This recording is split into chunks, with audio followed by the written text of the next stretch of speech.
It's so important to us here at Railroads, whether we are able to come together in person on this beautiful space or virtually in sessions like this, that we provide an acknowledgement of our traditional lands. So we at Royal Roads University acknowledge that our campus is located on the traditional lands of the Kosepsum and Lekwungen ancestors and families. It's with great gratitude that we live, learn, work, and play on this beautiful space where past, present, and future Indigenous and non-Indigenous students, staff, and faculty come together. If you feel comfortable, this is a great time to test out that chat box. So again, peeking at that black bar below, if you click on the chat box icon, you're able to tell us where in the world you're joining from today. And if you're coming into this webinar with any questions, feel free to pop them in now.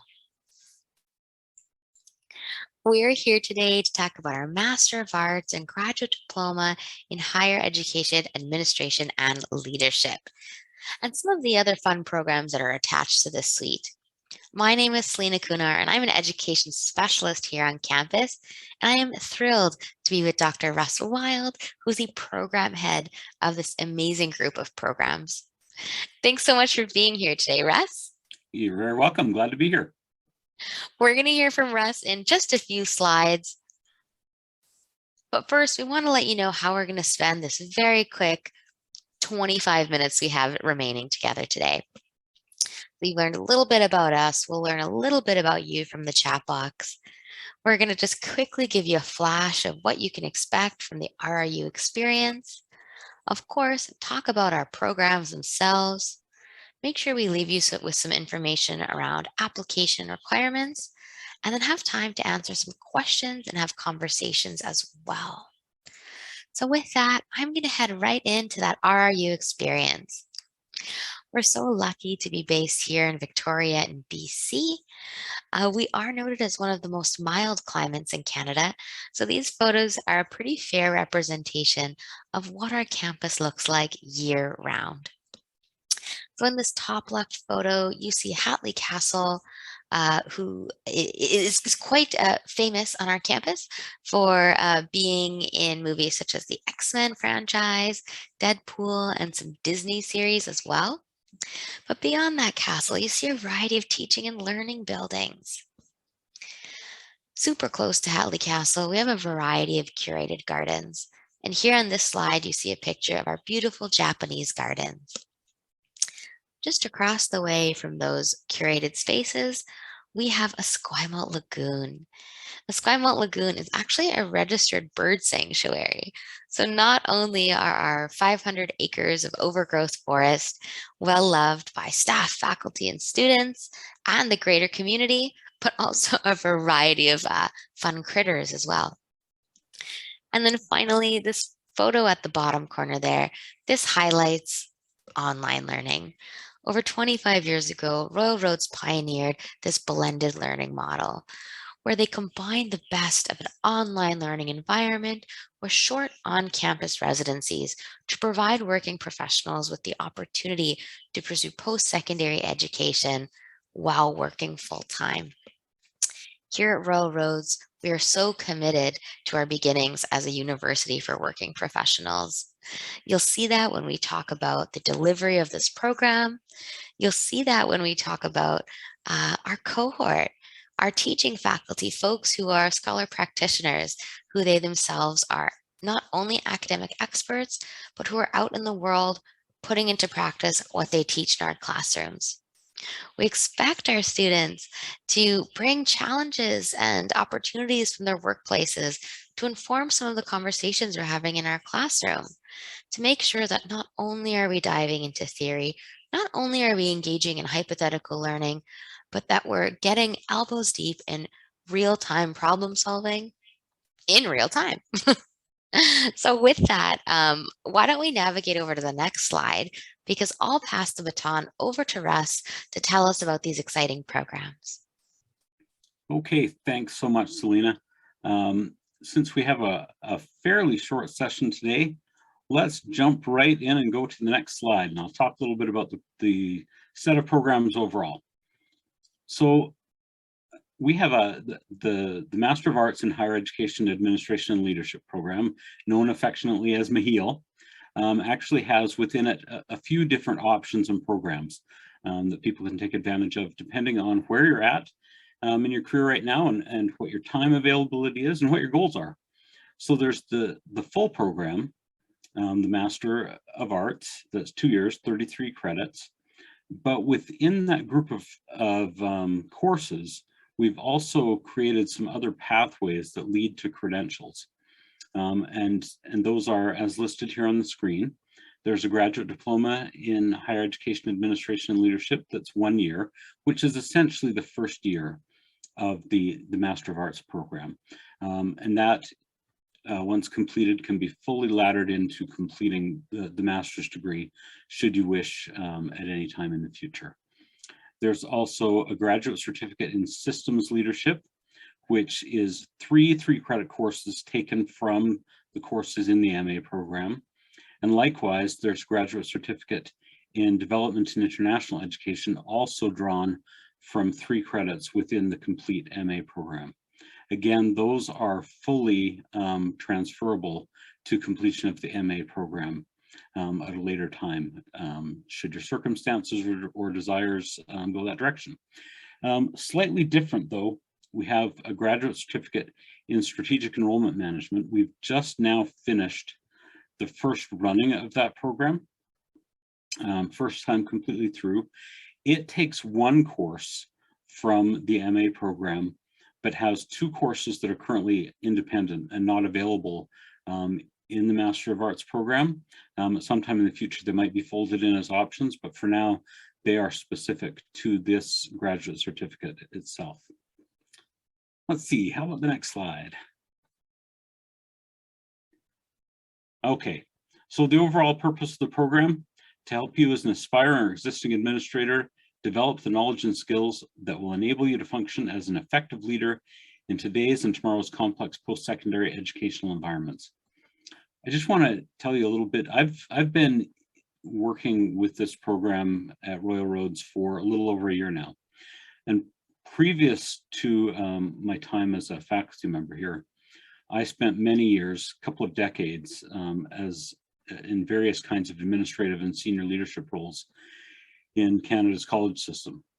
And I wish that this program had existed when I was first developing my career. I love the master's degree and the doctoral program that I completed, but this is the one that is so tailored to the work that I was doing throughout much of my career.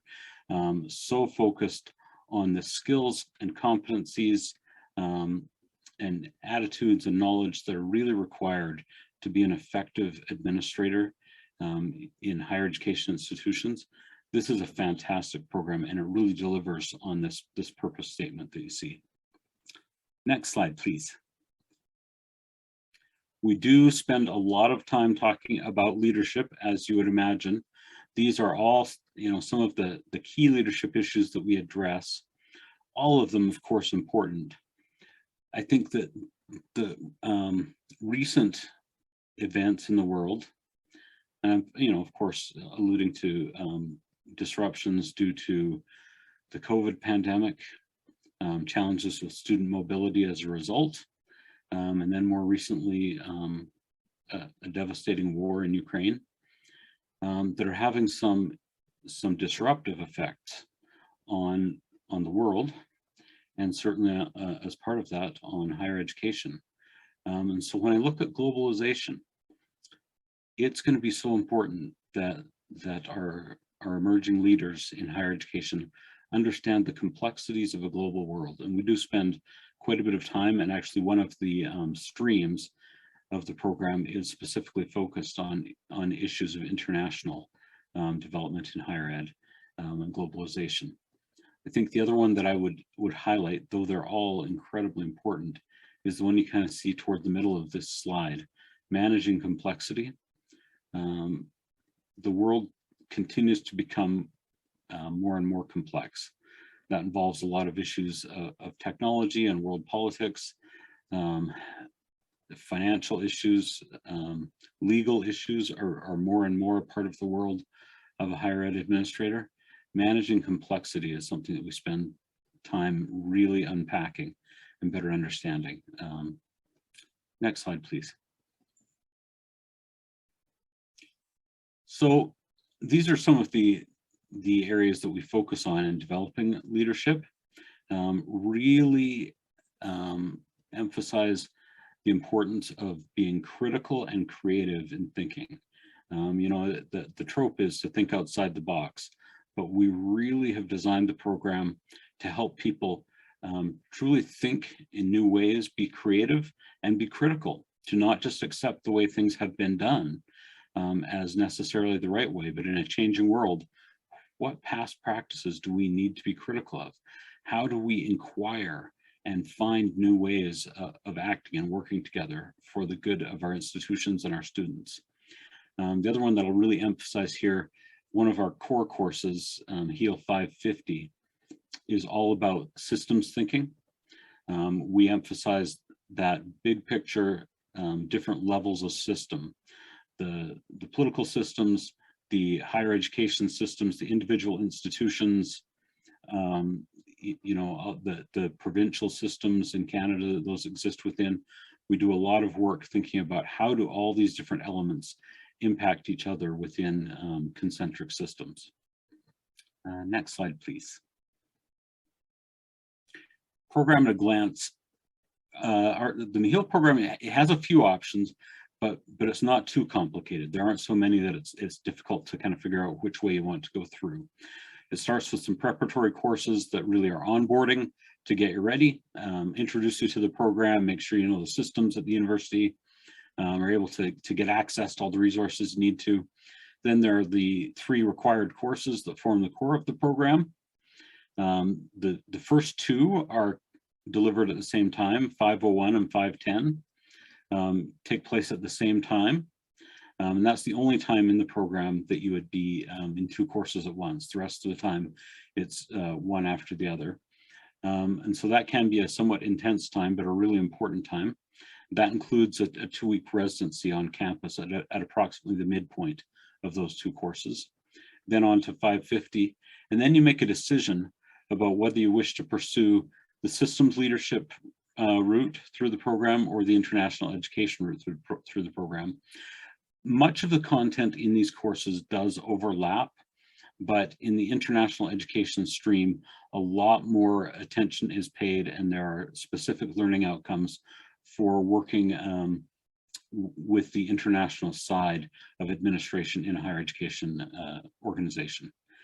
So that's often it's a popular choice for those who are already working in that kind of area within their institution, or would like to have more exposure to it. And then to complete the master's program, you can either complete a traditional research thesis. There are limited number of places in that stream, and so it is a competitive process.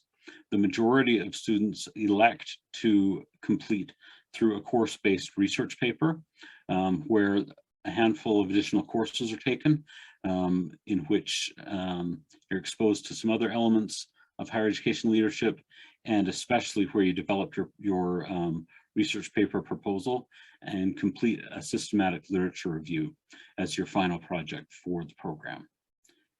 Next slide, please. I'm just looking at my time, but I think I'm okay. So just to look at in a little more detail the graduate certificates that I mentioned earlier. For systems leadership in higher education, there's the core systems thinking course, the global national perspectives on higher education and leading education change in higher education environments. That's a great course. Next slide, please.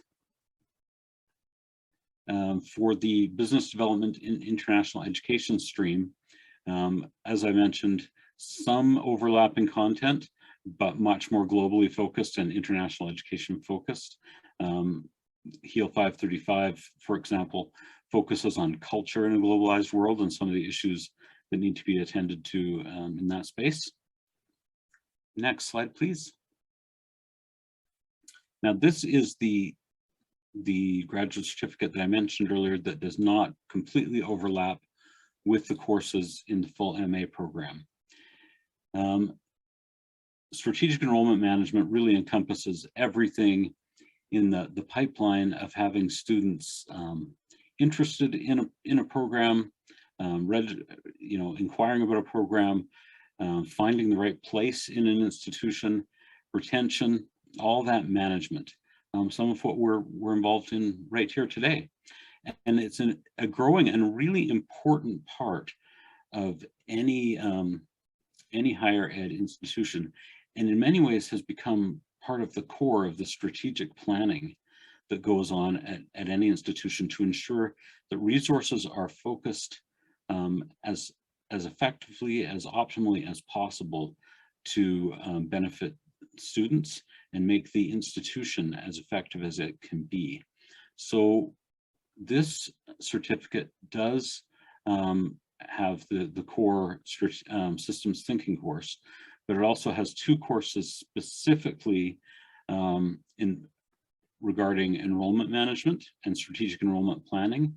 And in those courses, students actually develop a mock plan for strategic enrollment management at their institution.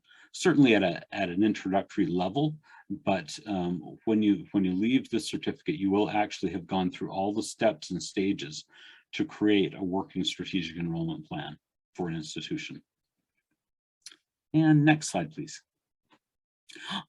That looks like it's back to Selena. Russ, we gave you such a short amount of time and you cruised through it all. That was wonderful. Thank you so much. You're welcome. We're going to just take a few minutes now to walk through the how to apply. But this is a great time. If you have any questions about anything we've heard about thus far, please pop them into the chat box. We don't have too long left together today, so we'll prioritize getting those questions answered. So while things are starting to bubble up in the chat box, why don't I just quickly run through the admission criteria? So these admission criteria apply to all of the programs that we've talked about today. So at Royal Roads, we have both standard and flexible admissions. Standard admissions looks for applicants with a 4-year or comparable undergraduate degree from a recognized post-secondary institution, as well as a minimum of 3 years of relevant paid work experience within higher education institutions, as well as including some leadership experience. You'll see a little asterisk there beside leadership, and that's because if you head to our website, you'll see all the different ways that leadership experience could be communicated and experienced by you.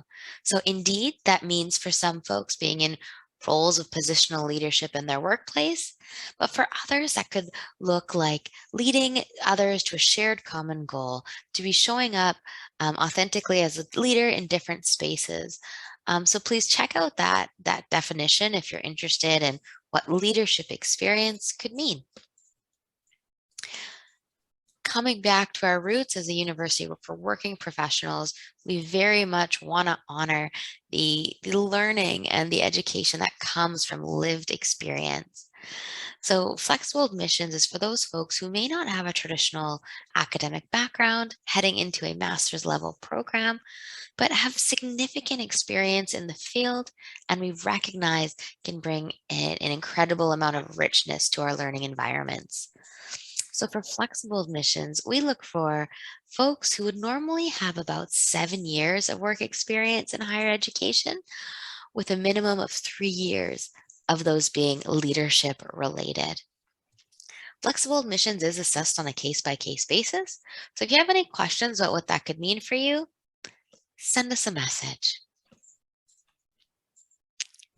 The how to apply of it all, well, as with most things, it kicks off with an online application. I imagine some folks who are joining us today might be moving through this process themselves. So if questions arise around this process, please, we are here to answer those questions. So once that online application's in, we'll then look for your supporting documents. The website is a wonderful resource when it comes to putting these documents together, from things like, what should my personal statement be speaking to? What do you want me to include in my resume? How do my referees get their letters to your offices? All those things are answered on our website or by us if you're open to having a chat. Upcoming intakes. Well, we are just around the corner from our 2022 start date for our higher education administration and leadership programs. So if you are interested in beginning with us in June 13th, please get your online application in before May 13th, 2022. That'll signal to us that you're interested in beginning with us in June, and we can work to get those supporting documents in and your file adjudicated. If you're looking towards some of our certificates, you'll notice we have differing dates for those. So our certificate in business development and international education, that's going to start in October. So your application deadline is July 24th. And then for systems leadership and higher education, as well as strategic enrollment management, you're going to start this summer, August 15th, putting your application deadline May 15th, 2022. This is a great time for me to note that we accept applications on a rolling basis. So we're not waiting until these particular application deadlines to then take a look at everything that comes in. Instead, once your online application is in and your supporting documents, we're able to adjudicate your file and let you know about your seat in the program. I won't spend too much time here, but we get some wonderful questions about financial aid, as we should. Financial planning is critical to charting a path forward for post-secondary education. So we have a wonderful financial aid and awards team here on our campus who can help you through any questions you might have. And we'll be sure to include this information in our follow-up, as well as the information of our teams. So we have we have Diana in our chat box sharing some links and answering questions about this program. But her and her team are well equipped with information about this program and all others on our campus as well. So if you're a Canadian citizen, permanent resident, landed immigrant, or refugee, please connect with us at learn.more@rollroads.ca. And if you're joining us as an international citizen or temporary resident, connect with our international teams at learn.more.international@rollroads.ca. So this is the end of the PowerPoint, but I can see the chat box is alive. So I'm going to stop sharing my screen and pull up that chat box so we can start engaging in some of these questions together. I see we have a lot of answers coming in already, which is beautiful. So, Russ, I see you've answered the questions already, but maybe I'll say the question out loud for those who will watch the recording, and we can go from there.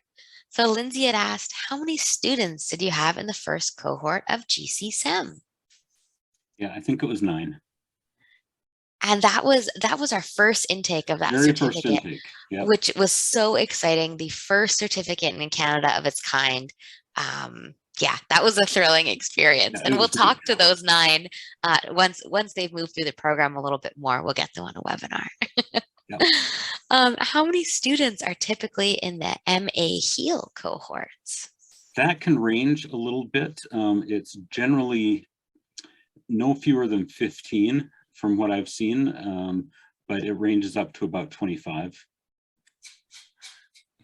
Amazing. And then a question, does the GC-SEM program ladder into MAHEAL?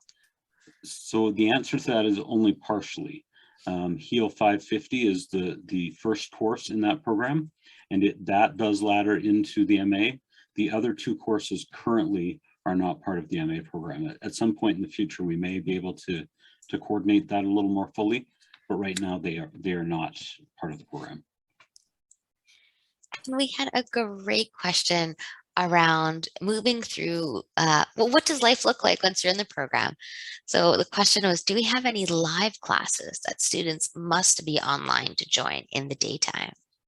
We don't have any synchronous classes that are required other than the residency when students are on campus for the 2 weeks during the first 2 courses. We do have synchronous sessions during every course in the program. They are recorded, so they aren't mandatory to attend, although They're very popular, and almost everyone does attend them. They are almost always in the evening. For my courses, I generally start them at either 5 or 5:30 Pacific time, and that makes a reasonable window for people across the country. It's a little late for folks if they're in Eastern or Newfoundland time, but we do the best we can to make it at least reasonable, and they are all recorded. Amazing. And then we had a follow-up question around, knowing that we're using Zoom to help us study, Moodle to help us study more conveniently. Does that mean we can log into Moodle at any time and do things on the weekends? Yep. Moodle is essentially always up, unless something goes wrong. And honestly, in the over a year that I've been Royal Roads, there's never even been a blip. So these days it's pretty much guaranteed 100% uptime 24/7. And that means you can build a schedule around your own work-life balance. Absolutely. I am at the tail end of my studies here at Rural Roads, and I am very much a very late night studier. And I had some folks who are very, very early morning studiers. So it was so neat to see that we could do our forums when worked best for us, and you saw them go up live, and it was neat to just know how everyone was getting their work done. Very flexible for working professionals indeed. Approximately how many hours do students need to spend on classes each week? Yeah, this is always a tough question. We generally tell people that it's about a 10 to 15 hour a week commitment. Some of that is going to depend on you as an individual, how quickly you read, especially. It would take me probably just a little bit longer. I don't read super fast, but for most people, it's in that 10 to 15 hour range. It's certainly doable, but it is also a very significant commitment as well. Absolutely. Holly, I'm sorry I skipped your question. You had a question around, would this program be considered part-time for the purposes of student loans, the Master of Arts, to clarify? Well, that was a great question. And Diana in our chat box suggested that you chat with our financial aid office, depending on, and why we say that is Royal Roads doesn't work on a traditional semestered system as some other institutions. So we then funding agencies will then look for things like hours per credit to identify for them, does it fall as full-time, part-time? So it depends on it depends on what province you're coming from, what country you're coming from, and what organization you're looking to seek aid from. So with that, our financial aid office, they're staffed with all of that info to help all of our students navigate what that can mean for them. So definitely give them a shout. And I'm just going to scroll one quick time.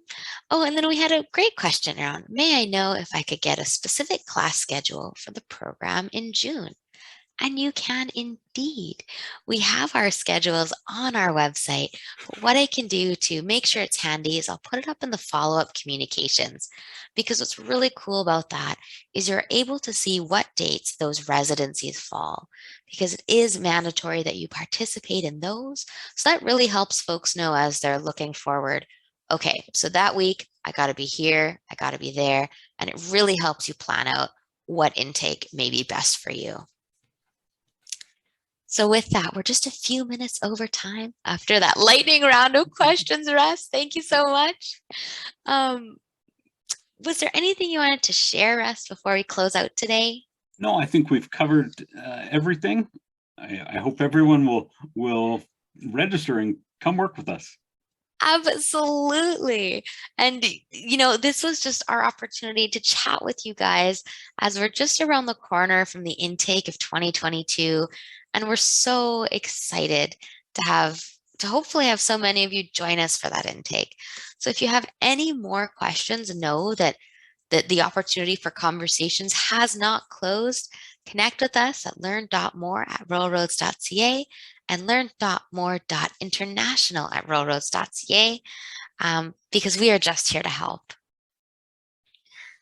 And then, oh, Jessica, yes, absolutely. So in the program schedule link, which Diana has beautifully popped into our chat box. It lets you know what dates our exact residencies are. So Diana in the chat box has shared July 18th to 29. Yeah. So if you have any other questions about residency, let us know. One fun thing I'll share about that is we do have accommodation available on our campus.